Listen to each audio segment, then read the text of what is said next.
Welcome. My name is Paul Halliday, and I am chair of the Corcoran Department of History, and it gives me great pleasure to be able to introduce the 12th Cross Lecture. In particular, I want to point out that Ruth Cross is with us today. It's in large part through her generosity that we have this annual occasion to celebrate the thinking and work of a colleague. That fact is in memory of her late husband, Robert D. Cross.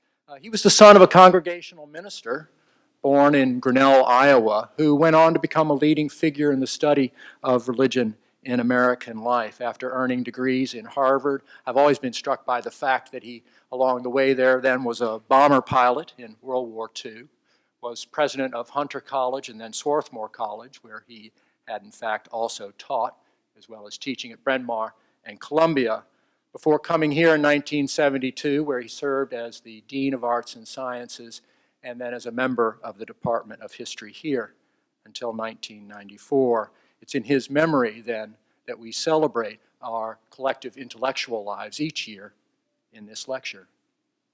The chief celebrant this year is Gary Gallagher, our lecturer, the John L. Now Professor of History and the director of the John L. Now Center for Civil War History here in the department at the University of Virginia. Gary is the co-author and/or co-editor of more than a dozen books. He's the sole author of another 8 books. He's won numerous teaching prizes and prizes for those books. One of the things you get to do as a department chair is read people's course evaluations every year. And the thing I love about Gary's is the number of them that begin something like this. I'm a 4th-year student who signed up for a class that meets 3 days a week at 8 a.m. I didn't miss a single one. They were all spectacular. And then they go on some variation of those themes, usually running through a little bit of real hardtack, a gun being fired, and a lot of inspirational things being taught to them about American military history, and in particular, the history of the Civil War. But among those books, I'll note 3 that really catch my eye: Becoming Confederates, The Union War, and one suggestively subtitled, How Hollywood and Popular Art Shape What We Know About the Civil War. In a lot of ways, that subtitle, like Gary's teaching, and more generally his concern for the public's understanding of the Civil War, is really what I think he's probably going to be getting at today, and manifests something that has been consistently important in Professor Gallagher's work all of these years. Not just helping us know the Civil War in the abstract as a moment lived through by millions of people, but to keep us thinking about how we are thinking about it and the ways in which the ways we have thought about it have changed over the decades. It's for that reason, then, I think, that he's going to give us the cross lecture this year entitled All About Us: Projection, Wishful Thinking, and Anachronism in Recent Civil War Scholarship. Join me, please, in welcoming to the podium Gary Gallagher.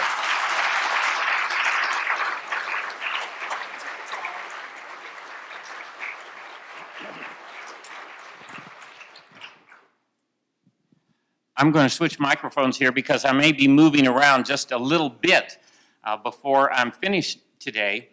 Thank you, Paul, and I want to thank the Department of History and express my great appreciation for being invited to give this lecture. Considering the roster of previous lectures, I view this as a really special honor for someone who is here at UVA. And I want to thank Christian McMillan, who's contrived not to be here this afternoon. He's in State College. I don't know how long it took him to put that invitation together. But he's the one who invited me to come. He's the one who really oversaw the details that have brought all of us here together this afternoon. The recent national and local debate regarding the memory of the American Civil War, and particularly about how lost cause iconography and memorial landscapes should be treated, persuaded me to focus this afternoon on what I see as common misconceptions about the conflict that have arisen in both the public and scholarly worlds. I've devoted a good deal of my attention over the past 25 years, maybe even more than that, I don't like to think about it, to how the generation that experienced the war, fought it and lived it, how that generation created and disseminated strikingly different interpretations of what had happened, and how those interpretations, most especially the Lost Cause school that rose from the ruins of Confederate defeat, resonated with subsequent generations of Americans. In all my classes, I try to get students to understand the difference between history and memory, try to get them to understand that something actually happened, but that how people choose to remember it often provides a kind of smorgasbord of different ways to understand it. And I tell them that memory often trumps reality in this regard, that really it's how we choose to use our conception of the past that matters most, not what really happened. I use films in these classes. What Paul said suggests why that's the case. I'm fascinated by how Hollywood influences our understanding of the past. It's far more than everything we do put together and squared in influencing people. More people go see the most wretched movie about the Civil War, of which there are many, than come to read the books and sit in classes of all the Civil War historians in the United States, probably put together and then multiplied by something. Films have been by far the most powerful and far-reaching cultural vehicle for transmitting elements of these various traditions created by the people who lived through the war. I also, of course, use literary sources from the 19th century and later scholarly works to demonstrate for both undergraduates and graduate students the ebb and flow of how Americans have connected with our greatest national trauma. I chose my title for the lecture today carefully. I realize it's a little bit edgy, but what I want to do is underscore the degree to which factors unrelated to historical evidence come into play in both the popular and scholarly realms. The bulk of my talk is going to address two examples of this phenomenon. The first is the handling of emancipation, where I believe projection and wishful thinking come into play. And the second is the question of when the war ended, where anachronism seems very evident to me. In pursuing these examples, I'm going to concentrate not on the Confederacy, but rather I will address the entire conflict. When I do get more specific, it's going to be on the U.S. side of things, not on the Confederate side of things. I find it noteworthy that a number of scholars have embraced interpretive conventions that align them in very interesting ways with the purveyors of lost cause arguments, extending from former Confederates in the post-Appomattox period through neo-Confederates in our own time. This unlikely situation arises from a shared tendency to go where the preponderance of evidence simply does not lead. Nonetheless, we end up there. I see two things at work in the examples I'm going to explore this afternoon. The first is what I call the Appomattox syndrome, which is a way of engaging with the conflict that begins at the end of the story with knowledge of United States victory and the destruction of slavery, and ranges backward through the evidence to find materials that point toward those two outcomes as essentially inevitable. The second factor is a predilection for reading the past through the prism of our own experience. In this instance, dealing with the interpretive impact of the Civil Rights Movement and its aftermath, the Vietnam War, and more recently, the Middle Eastern conflicts of the last 15 years. I hasten to add, as all of you know, there's nothing novel about bringing contemporary political, cultural, and intellectual baggage to bear on historical analysis. Earlier generations of Civil War historians certainly have done this, whether the blundering generation and needless war schools that drew on reactions to World War I, or the consensus school that flowered in the wake of World War II, or the ignore the military side of the Civil War altogether orthodoxy of the post-Vietnam era. In all these instances, scholarship often reveals almost as much about the time in which it appeared as it does about the events and personalities that it explores. Let me make one important framing observation before moving on to the heart of my lecture, and that is, United States victory was not inevitable during the Civil War. That's one of the most attractive misconceptions about the war. Of course the Yankees won. They had so much of everything. All those men, all that stuff, They had to win. They looked like us. The Confederacy was anachronistic even in the mid-19th century. How could some place like that actually triumph in what was a mid-19th century modern war between two nation states? The Confederacy did face a firm challenge because of the Union's edge in manpower and material strength, but it also possessed significant advantages. I don't have time to go through all of them this afternoon, but I will mention three. One was it had a much lower bar to cross in order to achieve success. All it had to do was convince the civilian population of the United States that it was not worth the human and material cost to press this thing any longer. These are two democratic republics at war. The war would end when one of the civilian population said, that is it. We're not going to continue this war any longer. All the Confederacy had to do, in essence, was get a tie. Tie was as good as a win for them, and they have independence. The size of the Confederacy was a second major advantage. It's 750,000 square miles. It's as large as all of Western Europe, and it had a very poor system of transportation in terms of its infrastructure, which meant that a modern army trying to maneuver in a place that large, in a place with that kind of transportation infrastructure, would be facing huge logistical problems. The size of the colonies, of course, had posed a huge problem to mighty Great Britain during the Revolution. The same thing was true during the War of 1812. The sheer size was a problem. Well, the sheer size of the Confederacy is a huge problem. And their third advantage was they're fighting on the defensive, literally to protect their homes. That almost always conveys an advantage to the participant in a war where one side is defending home and one side is seeking to project military power into someone else's bailiwick. For inspiration, Confederates could look to the experience of the American Revolution, which they did endlessly. By any standard of measurement, the colonists faced far more intimidating odds in their struggle against Great Britain, something all Americans, whether north or south of the Potomac and the Ohio rivers, understood very well. As George Wythe Randolph, Thomas Jefferson's grandson, and for a time the Confederate Secretary of War, he's part of a procession, there were 5 of them. But as Randolph put it in October 1861, quote, "They may overrun our frontier states and plunder our coast, but as for conquering us, the thing is an impossibility. There's no instance in history of a people as numerous as we are inhabiting a country so extensive as ours being subjected if true to themselves." Poor Randolph, back in October of 1861, hadn't gotten the email that said it's a hopeless war against odds we can't overcome yet. I guess that would come later. It would come later. It would come right after the war, when Confederates are facing a problem that no other segment of white America has had to face.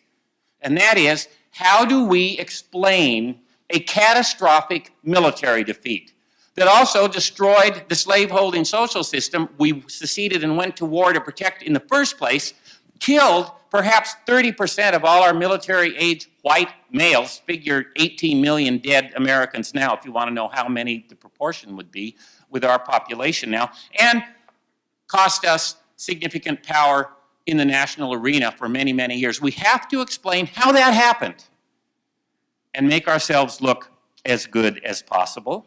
And so what they did was adopt an argument that became a crucial tenet of lost cause dogma, namely, that the rebels had waged a hopeless cause against overwhelming numbers and resources. And they waged it not in the name of slavery, another part of the lost cause argument, but in pursuit of high constitutional principle. They, not the Yankees, were the true inheritors of the founders' tradition. So they believed enough in high constitutional principles to essentially engage in self-immolation for 4 years. And how can you say that was bad when it's all over? It's actually quite noble. If you want to see a good example of this, we never could have won view of the war. Go over to the University Cemetery, where there are about 1,000 Confederates buried who died in the hospitals here at UVA, and look at the Confederate Soldiers Monument there. It was erected in 1893. It conveys very clearly this idea in the inscription that greets visitors who enter the cemetery through the main entrance. It says this: "Fate denied them victory, but crowned them with glorious immortality." Well, who can overcome fate if fate is not on your side? You're probably going to lose if fate is against you. That's something Shelby Foote certainly embraced. His work includes, it's still around, a good deal of lost cause emphasis. He presented this to the millions of viewers who watched Ken Burns's The Civil War, which first aired in 1990, as many of you know, and which seems to air pretty much all year long in PBS fundraising efforts now. If I hear the Ashokan farewell one more time, I always feel like going out and kicking a cat or something. But anyway, Shelby Foote, in that, put it this way, in his sort of sugary Mississippi accent. I think if there'd been more, wait, let me start again. I never know whether to do this or not, but I'm going to. I think the North fought that war with one hand tied behind its back. I think if there'd been more Southern victories, a lot more, the North simply would have brought that other hand out from behind its back. I don't think the South ever had a chance to win that war. And there he is. Gray hair, gray beard. For God's sake, he looks like he was talking to Lee at Appomattox. If anybody would know that the war was hopeless, old Shelby would know. And he's just helping us out. Well, that assertion gets you off the hook. If you are a Confederate, well, we lost. But of course we lost, because we never could have won.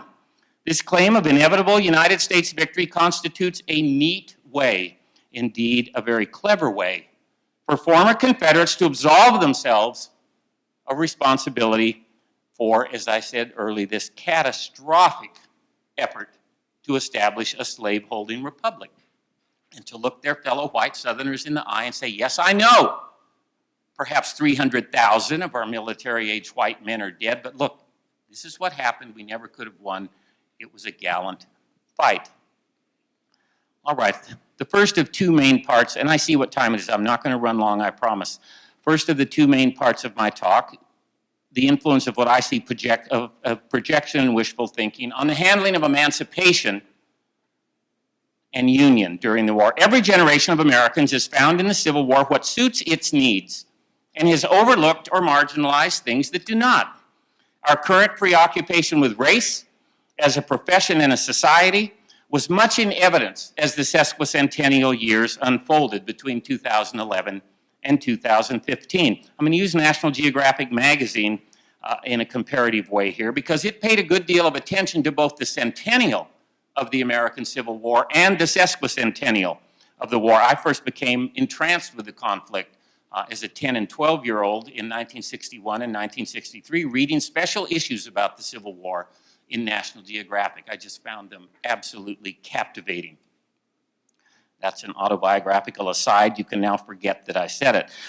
The magazine's coverage in the early 21st century mirrors the most obvious and noteworthy change in popular understanding of the conflict between the 1960s and the sesquicentennial. A map from the April 2005 issue of the magazine titled, quote, "A Nation Transformed by War," places slavery and emancipation at the absolute center of the conflict. This surely had not been the case during the centennial, when reconciliation and the lost cause were most in evidence.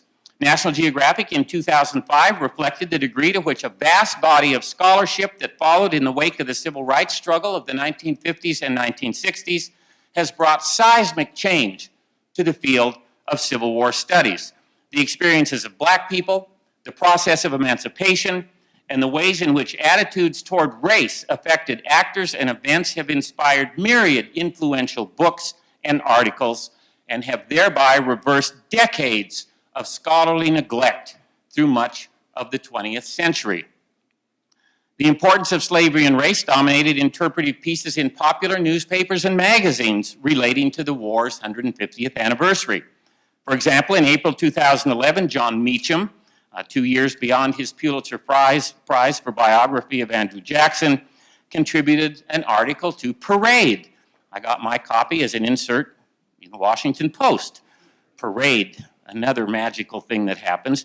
"We must remember our nation's history fully, not selectively," stated Meacham. "Americans need to recall what the war was about, slavery, and the definition of human liberty. And the Civil War's true legacy is about a nation's obligation to live up to the best part of itself, Slavery was an evil, and it had to be defeated.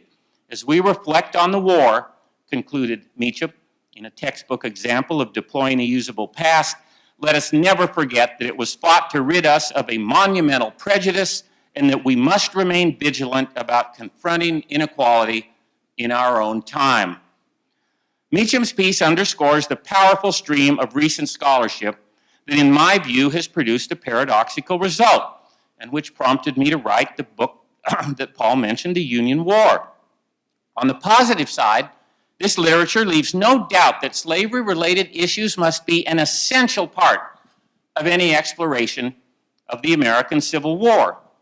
On the negative side, it masks the fact that race and emancipation, while very important, did not preoccupy the mass of loyal citizens of the United States during the war.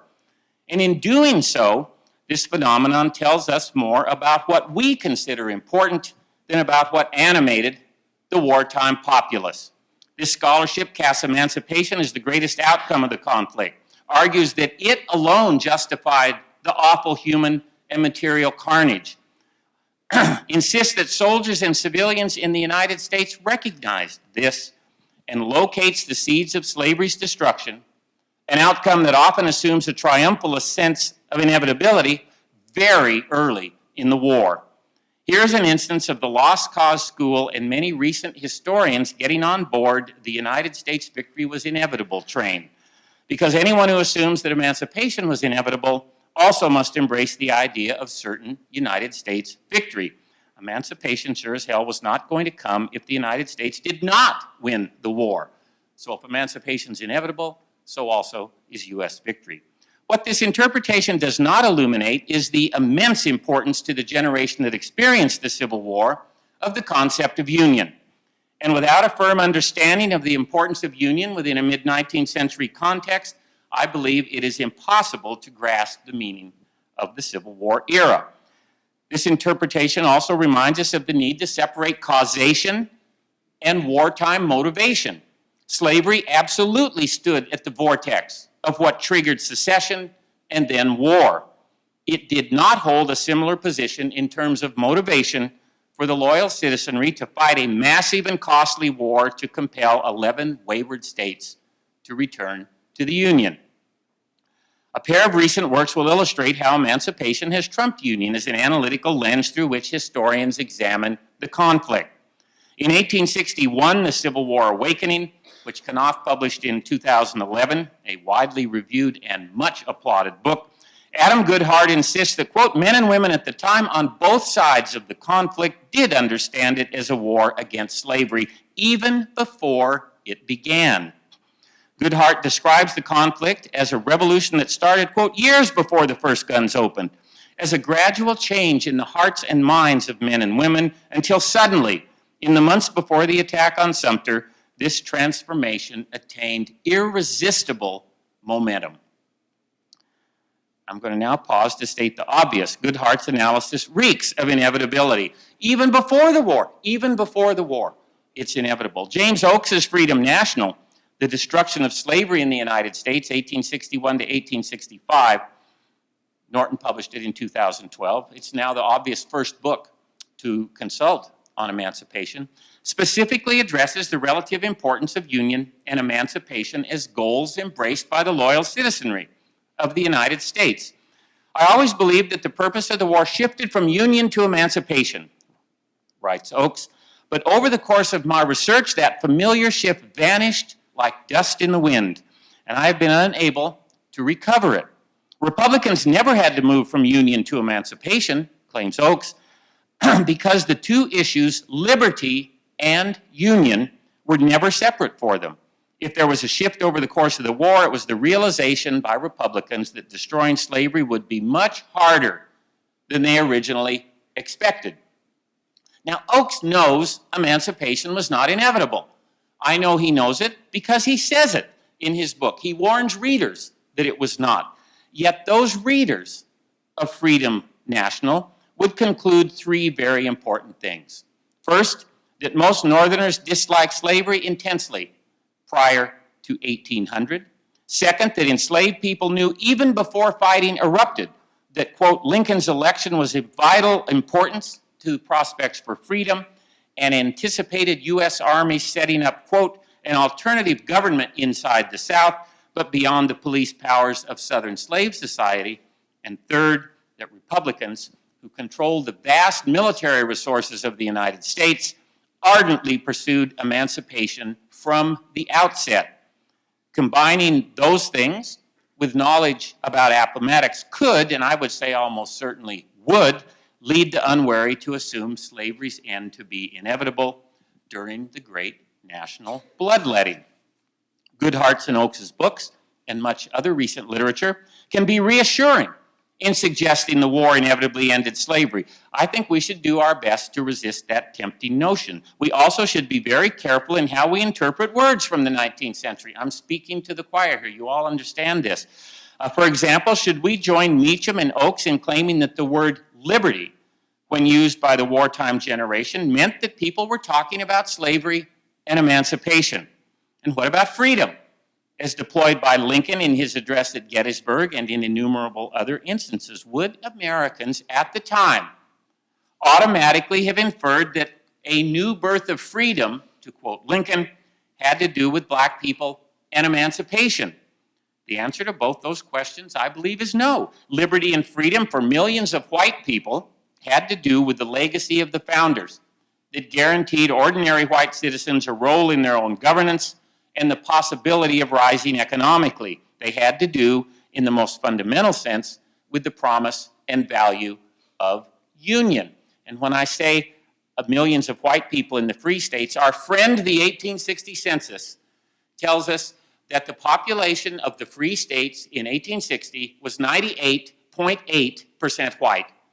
When you read in a book that people in Vermont acted as if they lived in a white republic, they did live in a white republic. The black people lived in the slaveholding states in the mid-19th century.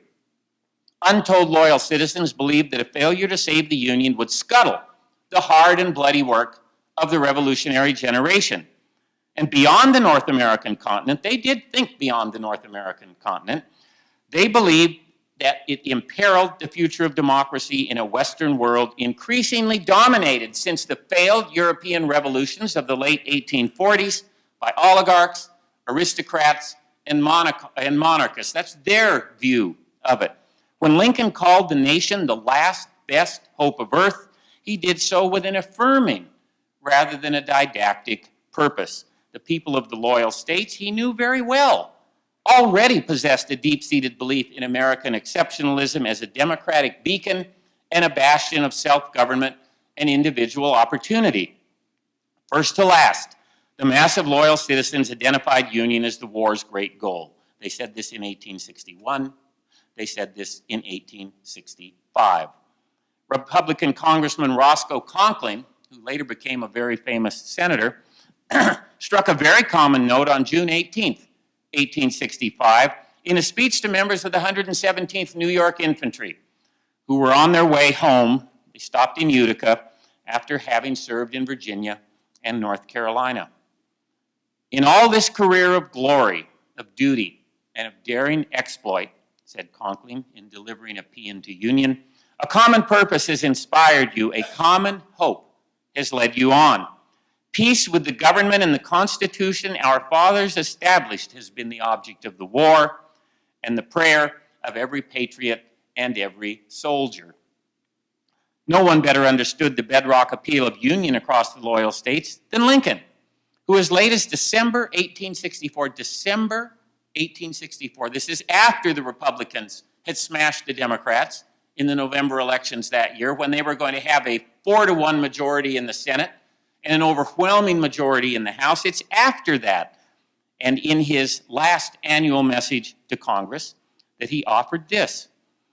In a great national crisis like ours, unanimity of action among those seeking a common end is desirable, is very desirable, almost indispensable. In this case, the common end is the maintenance of the Union. The proposed 13th Amendment, which the ballots in November proved to be favored by a majority of the electorate, stood in Lincoln's words, quote, among the means to secure that end. Steven Spielberg's Lincoln, which came out in 2012, the second year of the sesquicentennial, deals specifically with passage of the 13th Amendment through the House of Representatives in January 1865. It had passed in the Senate the preceding spring, had been voted down in the House, and is now brought up in the House again in January 1865. But Spielberg's film conveys to viewers precisely the opposite sense of what was paramount in most of the loyal citizenry's mind. For the filmmaker, it was emancipation, not union, that predominated. For most of the loyal white citizenry, emancipation was just what Lincoln suggested in his effort to court wide support for the war. It's a means to the greater end of union. Apart from the very small number of abolitionists and some radical Republicans, white citizens, including many Democrats inside and some outside the Army, embraced emancipation for three reasons. Most white loyal citizens did embrace emancipation, but not for the reasons that we would prefer. They embraced it for three reasons. Number one, killing slavery would help defeat the Confederacy. Second, it would punish the slave-holding oligarchs who precipitated the war in the first place. And third, it would remove the only internal factor anyone could imagine threatening the Union going forward. Get rid of slavery.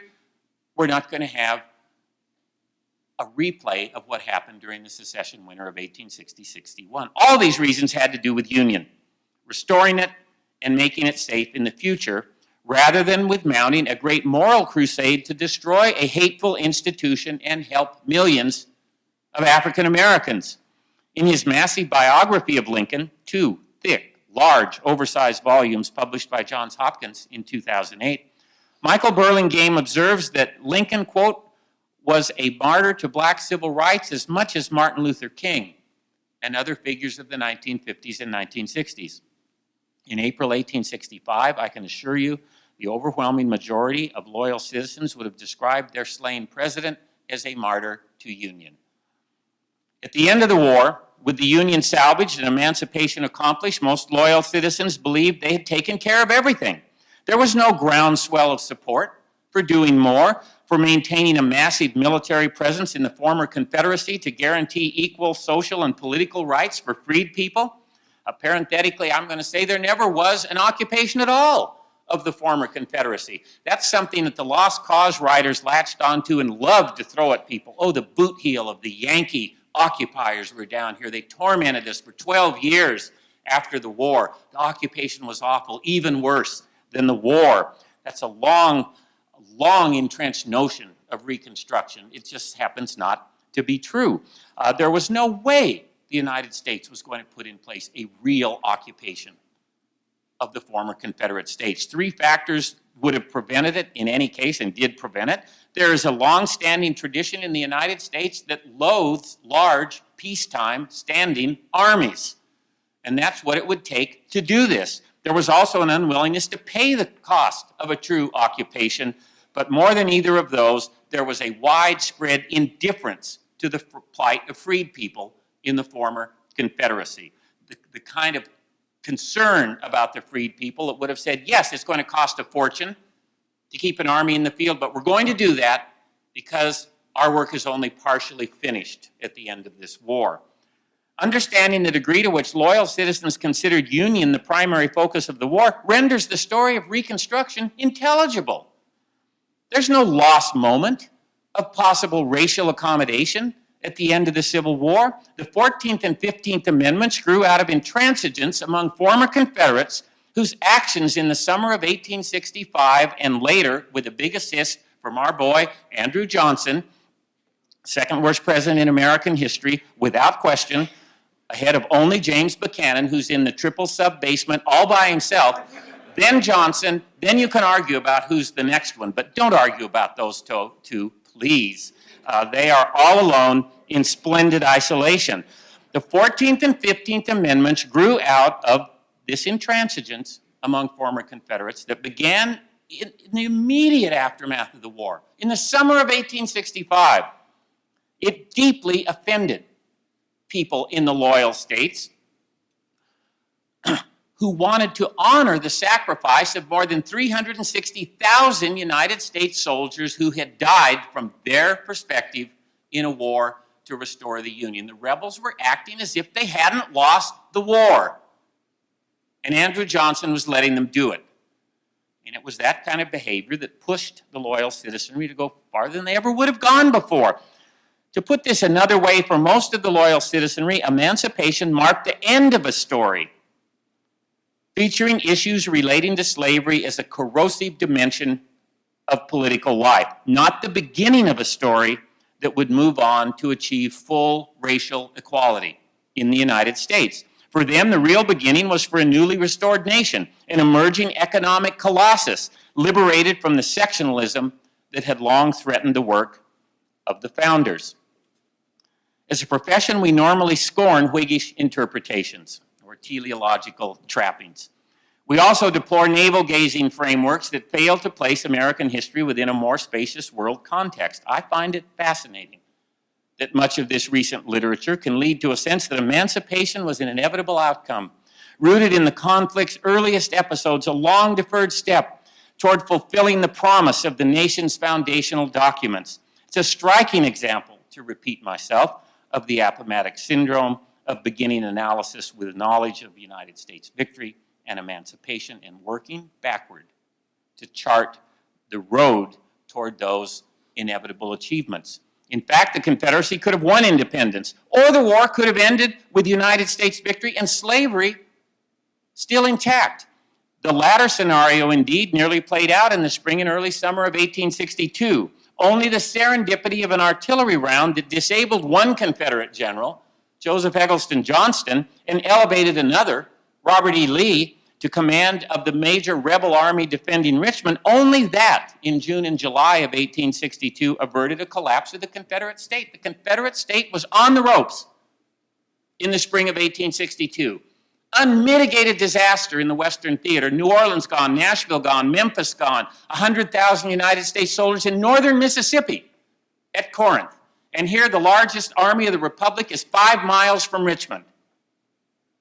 5 miles. With a general in charge who loved to retreat, Joseph Eggleston Johnston, who the first thought every morning was, God, it's a great day to retreat. Which way can I go? The wounding of Joseph Johnston changed the entire equation. R.E. Lee steps to the fore, and things all of a sudden get far more complicated for the United States. Had Richmond fallen in June? I hate counterfactuals, but I'm going to just embrace this one. Richmond would have fallen in June or July 1862. George B. McClellan, little Jorge, could do one thing. He could lay siege to a place because it didn't involve movement. And he had an opponent who would have embraced that. Let's don't do anything today, okay? That's good for the besieger. Richmond would have fallen. The Confederacy could not have emerged from the loss of their capital in combination with the loss of everything that had happened to them out west. And emancipation was not on the table in a significant fashion in early July 1862. Why did it get on the table? It's the 7 Days battles. It's Lee's victory. It was after that Congress passed the Second Confiscation Act. Right after that, Lincoln told his cabinet that he was going to issue a proclamation of emancipation. These things are tied together. It's not coincidence. The war could have ended that way. As late as the incomprehensibly awful summer of 1864, when civilian morale in the United States reached absolute nadir. As late as that, virtually no one in the United States would have said victory was inevitable. Lincoln predicted failure for the Republicans in his famous blind memorandum of August 23rd, and emancipation certainly would have come as a great surprise to Democrats who imagined that they could glimpse victory in the upcoming elections, and more tellingly, to more than 3 million black people who remained enslaved in the Confederacy, even at the end of the war. Even at the end of the war, only 1 in 7 enslaved people had been freed. That's in May of 1865. As for the war's most important outcome, survival of the nation dwarfed all others. Emancipation loomed largest for approximately 15% of the American population. It's an incredible milestone for the enslaved population, whose emergence from what Frederick Douglass called the hell-black system of human bondage marked one of the great moments in United States history. But emancipation was an internal phenomenon that had almost no effect on the actions or standing of the United States on the world stage. For Europeans and for others around the globe, the war's greatest legacy was a reunited nation that by 1900 boasted the world's largest economy, was joining the ranks of major imperial powers, and throughout the 20th century would wield unmatched economic, military, and diplomatic power. A Confederate victory in the Civil War would have changed the contours of the 20th century in ways we can't put our finger on, but in ways that surely would have been striking. That's the longest part of this talk. Now comes the short part. We're approaching the end, believe me. The second thing I want to take up is whether the war ended at Appomattox. And here is where I think anachronism gallops into the picture. Present concerns can lead to an ahistorical expansion of Civil War chronology. I think in part because recent conflicts have lacked clearly delineated beginnings and endings, there's a tendency to ascribe similar characteristics to the Civil War. Within this chronological reframing, the war did not begin at Fort Sumter or end at Appomattox and Durham Station, but rather extended through Reconstruction or through the Jim Crow era or down to the present. The war that never ended model that can allow investigation of the war without ever really coming to terms with the war itself. On April 10, 1865, Secretary of the Navy Gideon Welles mused about news of U.S. Grant's, quote, capture of Lee and his army, which had happened the previous day. The tidings were spread over the country during the night, noted Welles, and the nation seems delirious with joy. This surrender of the great rebel captain in the most formidable and reliable army of the secessionists virtually terminate the rebellion. Welles predicted there would be some continued, quote, marauding and robbing and murder, but no great battle, no conflict of armies after the news of yesterday reaches the different sections. One day later, George Templeton Strong, the Observer New Yorker, whose diary ranks among the best of all 19th century American accounts, suggested in clipped sentences that the demise of Lee's army carried decisive weight. People hold the war virtually ended. It looks so. Lee is out of the game. I wonder if Ernest Hemingway read Strong as a young man. It seems that he might have. Acerbic Richmond editor Edward A. Pollard, whose massive Southern history of the war chronicled the stormy life of the Confederacy as it unfolded, echoed Welles and Strong. In the final volume of Southern History, completed in 1865, Pollard remarked, quote, the surrender of General Lee drew after it important and rapid consequences and in effect terminated the war. All these three witnesses anticipated how most Americans would understand the end of the Civil War, but an increasing number of scholars have questioned whether Lee's surrender should be reckoned the decisive indicator of Confederate national failure and the effective end of the war. The onset of the sesquicentennial of Reconstruction has inspired a good deal of attention to what historians have labeled the long Civil War. And in our world, we know there are long everythings. There's the long this, the long 19th century, the long, and some are really long. But this is the long Civil War. This builds on a phenomenon that has been present for a number of years and seeks to emphasize post-war violence in the former Confederacy and the conflict's other enduring consequences. For far too long, argue those who embrace the analytical lens of a long Civil War, a disproportionate number of authors and readers have burrowed ever more deeply into the period, that tiny little slice of time between Fort Sumter and Appomattox.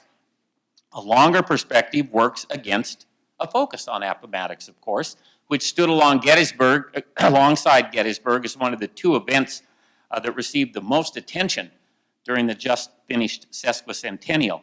Too much attention to Appomattox, in this view, creates a misleading impression that U.S. Grant and R.E. Lee fashioned an agreement that ended fighting and opened the way for reunion and reconciliation. I wish I had time here to debunk the idea of easy reconciliation, but I don't. So don't worry about that. I'm not going to be talking about that. No serious person can dispute the necessity of placing the Civil War within a spacious 19th century landscape. More specifically, any attempt to grasp the centrality of the war to the larger story of American history must take into account long-term racial, constitutional, social, and commemorative effects. We're in Charlottesville, we're dealing with commemorative aftershocks 150 years later. With Lee's statue. Lee's statue is just one of them. They're all over town, in case people hadn't noticed.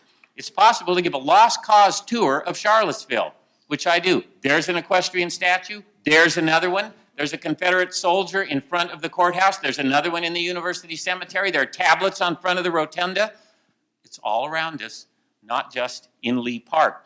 Many of the profound questions with which the Civil War generation grappled remain present in some form as we move through the second decade of the 21st century. Continuing debates about state versus central authority, the difficulty of ordering a biracial, now multiracial society in a fair manner, the challenges of a military occupation, the friction between military and political imperatives in war, and wrangling about messy aftermaths of armed confrontations all bring Civil War examples to mind. But constructions of a long Civil War should not obscure the fact that the conflict, which placed more than 3 million men under arms and killed perhaps a quarter of them, did end in 1865. Clear indications of this fact include the surrender of all Confederate military forces in April and May 1865, dismantling of the Confederate state, restoration of the Union, destruction of slavery, and the rapid demobilization of 1 million citizen soldiers of the United States. These are huge outcomes that underscore the unequivocal termination of a war that had the verdict of the battlefield been otherwise, would have established a powerful republic devoted to the perpetuation of slavery. The stakes were really high in the long term here, really high. The political and social conflict that followed Appomattox should not be considered an extension of the war by other means.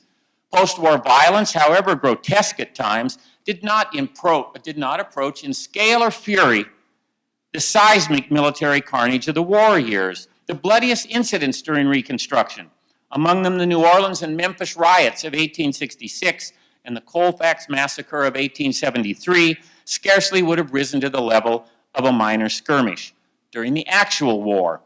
Moreover, former Confederates perpetrating much of the post-war violence had vastly scaled back their goals from establishing a pro-slavery nation-state to regaining local political power and maintaining white supremacy. Ex-Confederates mounted a determined effort to salvage what they could from their shattering defeat.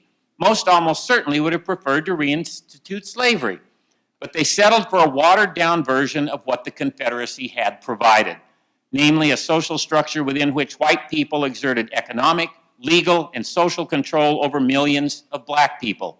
The Jim Crow South, a reality by the late 19th century, lasted for many decades and should be considered the most obvious expression of the Confederate generation's response to defeat and emancipation.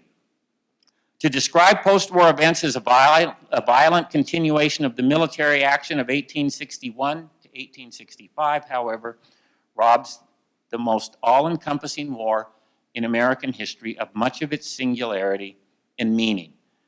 Too great an emphasis on the long Civil War, in fact, can reduce the war itself to just one episode or event among many, and strip Appomattox of any claim to signaling the conclusion of a nightmarish conflict.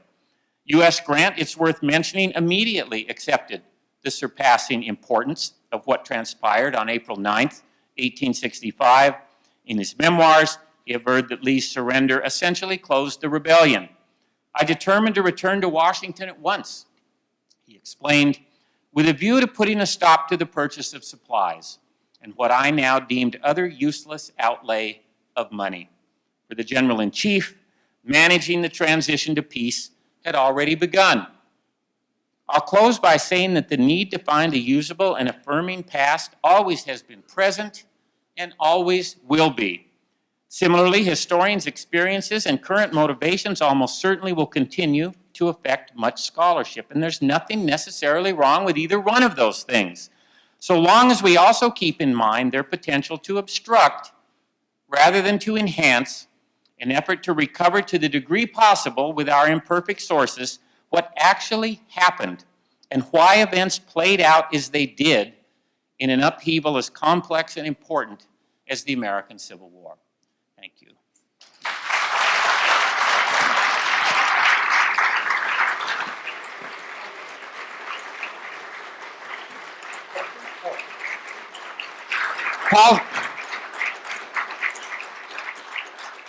Paul just nodded at me, and I saw his lips move, and it said, questions. So if there are any. And there's one from Professor Giuseppe Kett.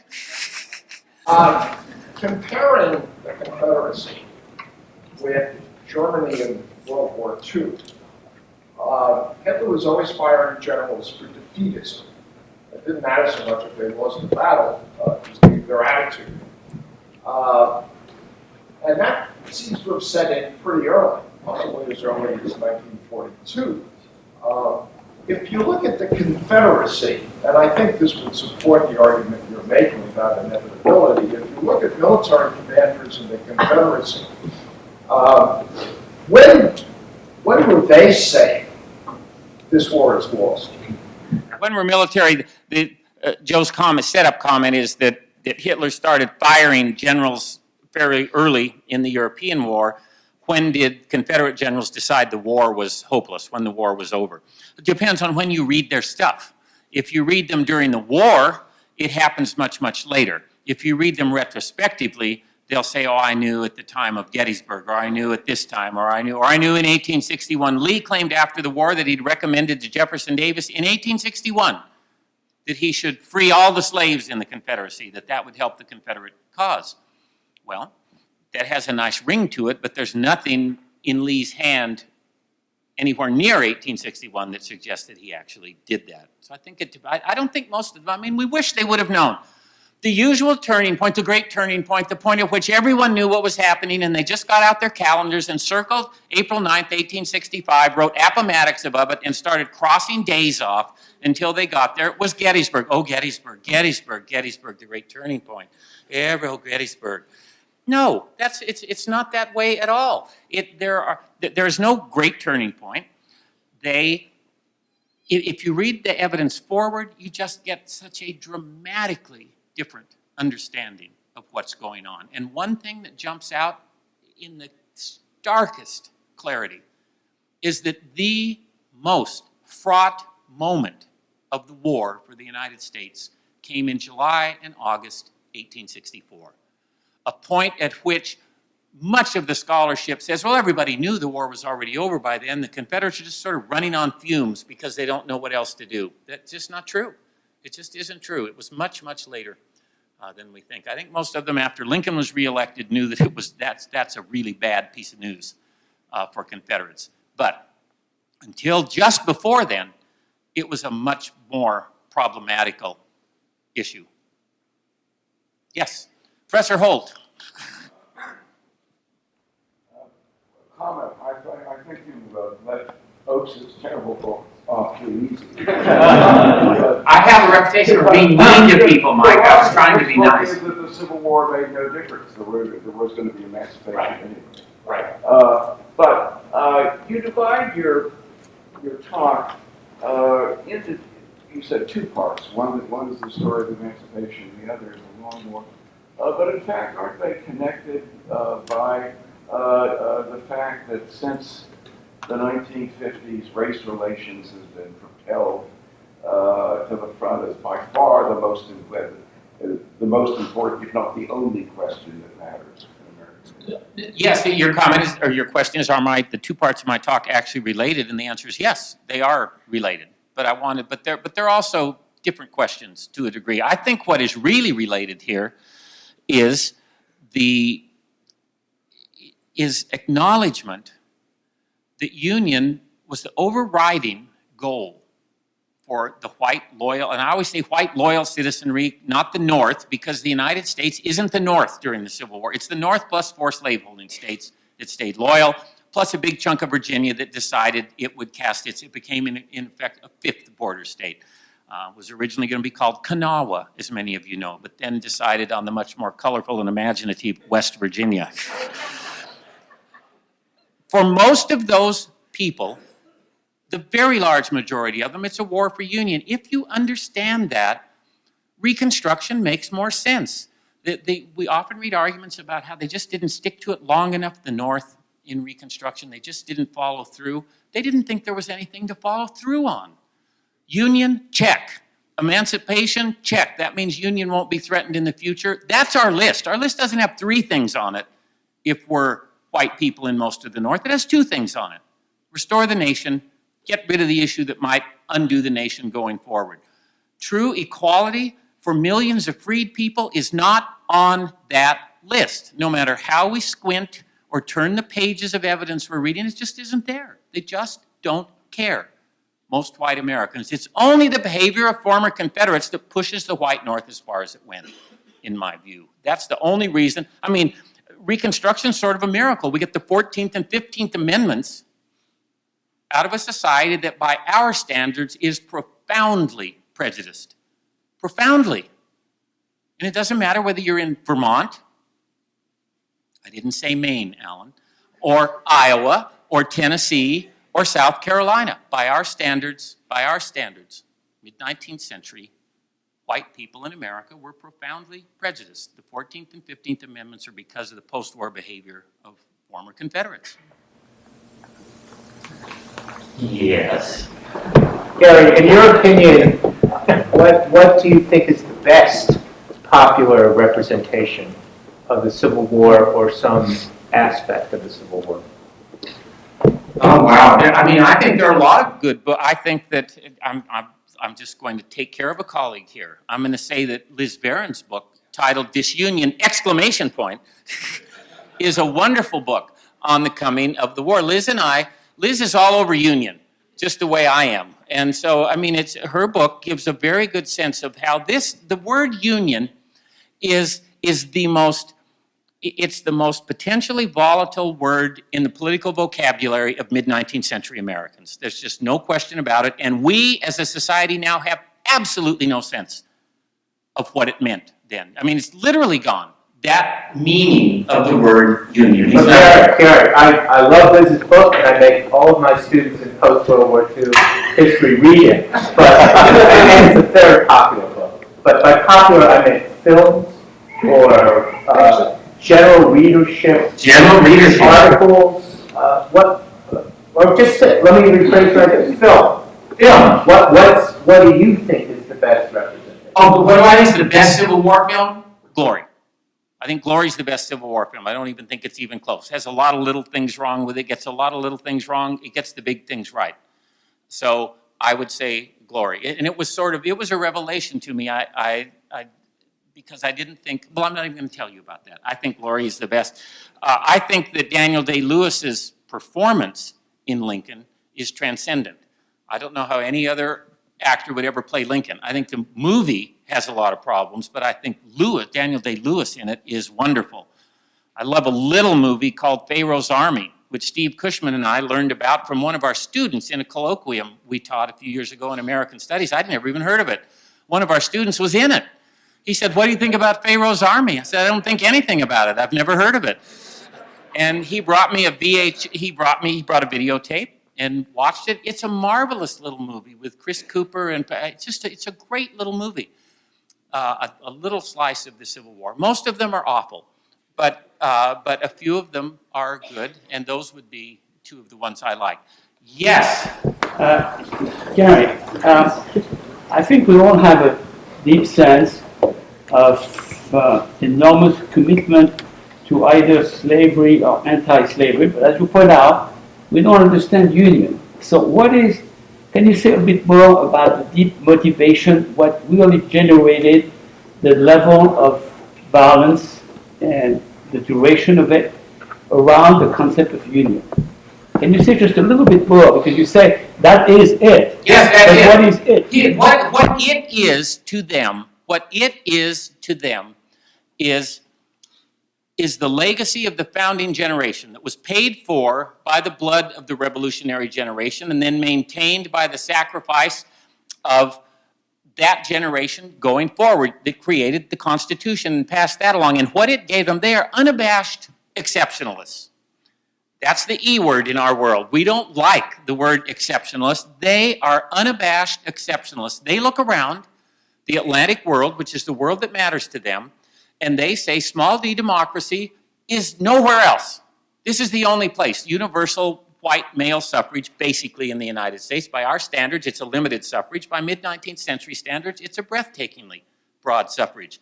They paid attention to Europe. They knew what had happened in the late 1840s in Europe, and they thought Europe was going the wrong way, and they believed that only in the United States do you have a voice in your own government, and only in the United States do you have the ability, not the guarantee, but the potential to rise economically. You're not doomed to be what your father was. And if you allow these slaveholders to break the nation apart just because they didn't like who was elected, no one said Lincoln cheated, nobody said the election was stolen. If you let them do it just because they don't like who won the election, then you're proving to the oligarchs and aristocrats of Europe that people are not capable of self-government. They cannot survive even a presidential election. And if it breaks up once, why won't the Midwest go next time? When they don't agree with what New England wants to do, and pretty soon you do not have a nation anymore. I understand that, but you also said, if I heard you correctly, that the Union was reasoning exactly along the same lines. They wanted to save the heritage of the founding fathers their own way, so they wanted to break the Union for the same reason. The Confederates, of course, everybody, of course, Olivier, that's why we love history. Because it's complicated. Everybody wants to be right with the founders. Of course they do. The Confederates said, hey, who's out of step with the founders? They're slaveholders. So are we. The Constitution protects slavery. So do we. Who are the ones who are betraying the founders? It's the Yankees who are doing that. Of course they were right with the founders. They put George Washington on their Great Seal. Everybody wants to be right with Jorge. And it doesn't matter which side of the Potomac you're on. Yes, they all claimed it. They had a different vision of union.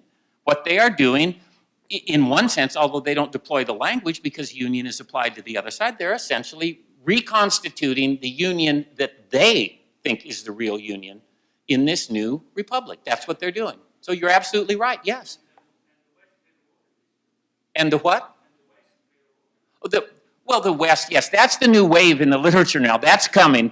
And so I'm going to get to upset a lot of people by what I say here. The West is out there. The West is not at the center of the American Civil War.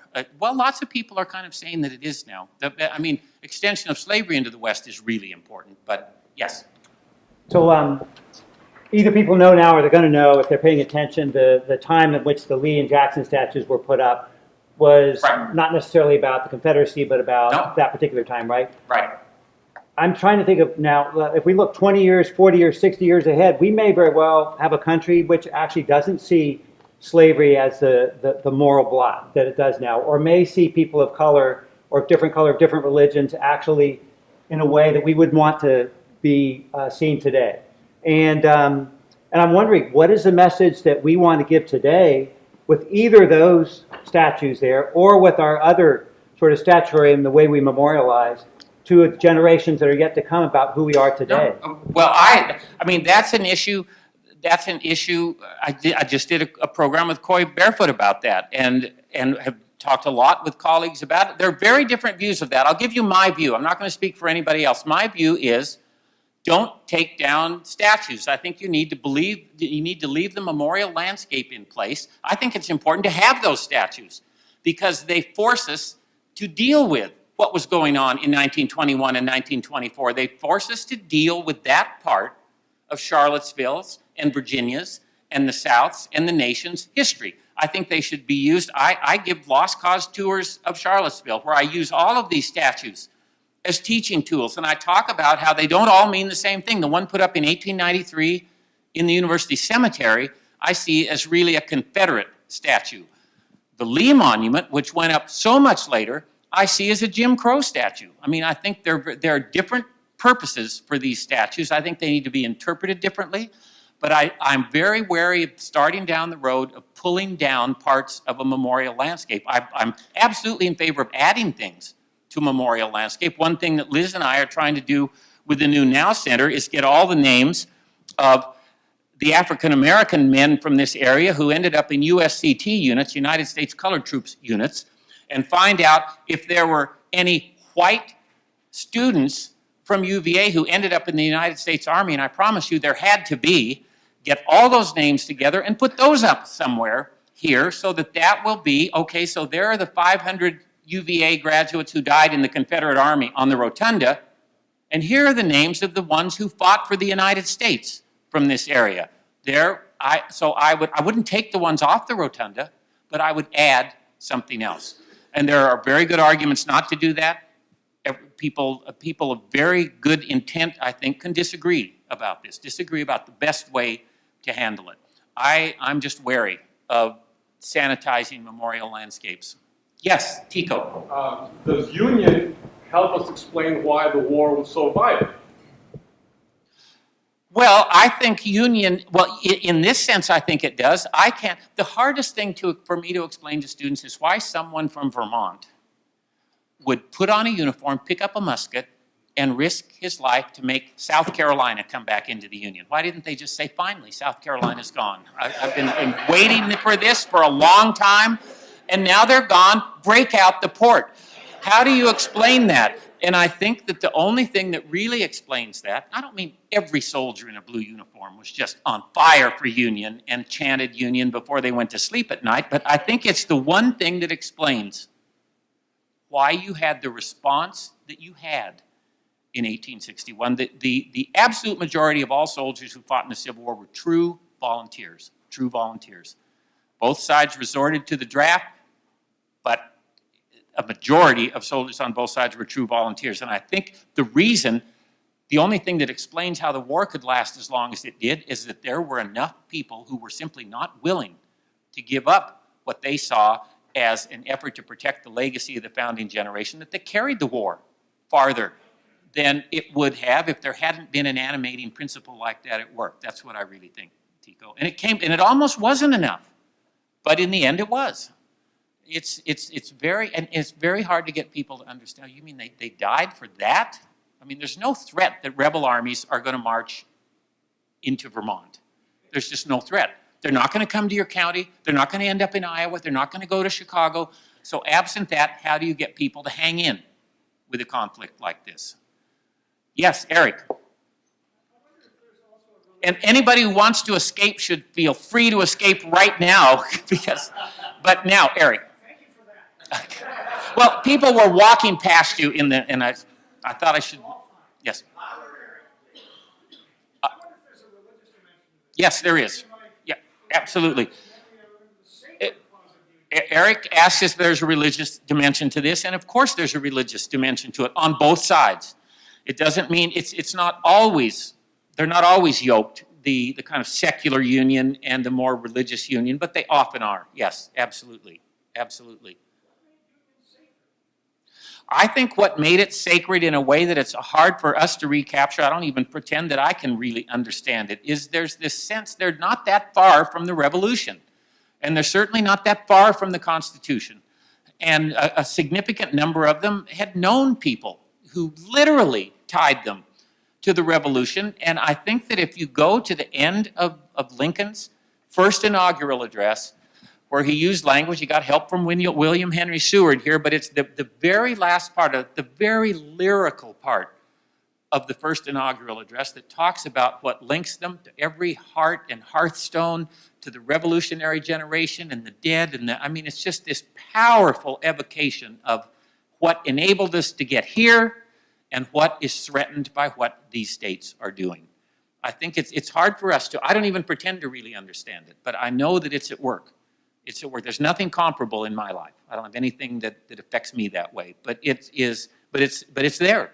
And I know it's there because it shows up in so many ways, in so many places. One of the best people, I mean, Whitman goes on and on and on about Union. Steve Cushman put me on to this when I did the Union War. Whitman wouldn't have been in the Union War if Steve hadn't put me on to it, but he also has a beautiful, beautiful explanation of why it is that you cannot let Union go, because you're going to lose so much more than just what's happening here. There really is a transatlantic dimension to this for them. They pay much better attention to Europe than Americans now do. I mean, they actually knew what happened in Europe in the 1840s. Yes? Hi, I'm a first year, and I'm in Professor Duke's class, Writing and Writable Wrongs. My group, we're analyzing the Robert E. Lee statue. Professor Duke's already asked your opinion of like taking down statues, but I was curious, what is your opinion of the Confederate flag in its current context? Oh, I in look the at United the States? Confederate flag very differently than I do at the memorial landscape. I think the Confederate flag should not fly over any kind of public anything at any level of government, local, state, national. It's still jarring to me when I get off a plane in Memphis and drive somewhere into Mississippi to see the St. Andrew's Cross battle flag as part of the state flag of Mississippi. I see the flag differently. And I think if you want to put it in your front yard, the First Amendment covers you there. But any kind of display on a public building of any kind, I think it should not happen. Absolutely shouldn't. Yes. And Paul, you tell me when this needs to stop. You are the closer. Oh, good. So I want to offer just a simple what made Union so compelling from someone who works on George Washington in that time of year. And I would summarize it as greatness. For them, the Union was the key to greatness. And you can start defining greatness however you want. But without Union, we weren't great. We were just another tiny little insignificant place. Yes, or just a bunch of states that happen to be hanging out together for a while. Washington is also, we've also lost a sense of Washington. I mean, Washington is so important to both sides in one sense because he's the absolute ideal of the citizen soldier. The citizen soldier, and in a very small way, every other citizen soldier is like Washington, he has his uniform on, he's successful, he takes his uniform off and goes home. He really is Cincinnatus to them, and they talk about that. And then he has power again and gives it up again. I mean, he is the model, and they're sort of doing what Washington did in their own little way, but it's an army of people who embrace this notion of a citizen soldier, something else we don't have a sense of anymore. When they had the grand review of the United States armies in Washington, D.C. on May 23rd and 24th, 1865, the comments from the newspapers, the newspaper coverage, has that theme throughout. These are, what's the most remarkable thing about what we're watching today? The most remarkable thing is these are not going to be soldiers in a little while. They're going to be back home as citizens. And they came forward in the crisis, and they did what they needed to do for the Union, and now they're going to go home. And 80% of them were home by November of 1865, and all but 11,000 of them were home after a year. Of the million, there were 1 million men in the United States Army in May of 1865. Thank you very much.